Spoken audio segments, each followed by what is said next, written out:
umagang paggagala for today's ganap.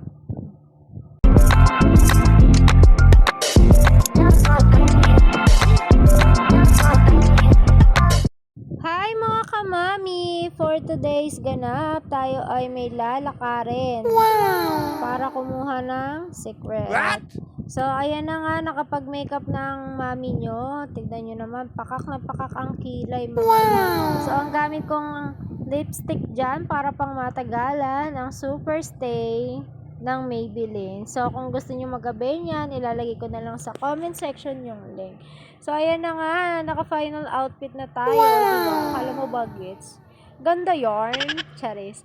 So, ito na nga, nakarating na ako sa Sakayang ng bus at inaantay ang aking mga nakakasama.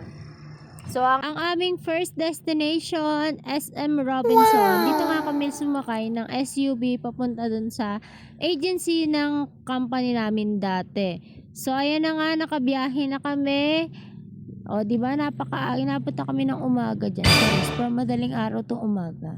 Ganun talaga. Kailangan maaga para maaga makakuha ng ayuda. So, ayan, happy na ang ate mo dyan, girl, kasi nakatikim na naman ng ayuda. Charis lang. Wow! So, nakakuha nga kami ng back pay dun sa agency namin dati na, or sa dati kong trabaho na pinasukan. So, hulaan nyo na lang kung ano yung trabaho ko dati, mga miha. What?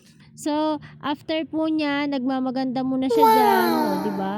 Eksena yan si ate mo, girl, dyan sa entrance, no? Charis lang.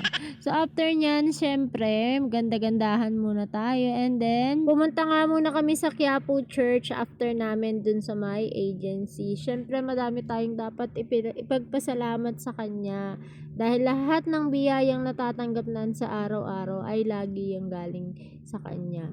Yun lamang mga kamami. Please like, share, and follow naman ang aking page. Maraming salamat!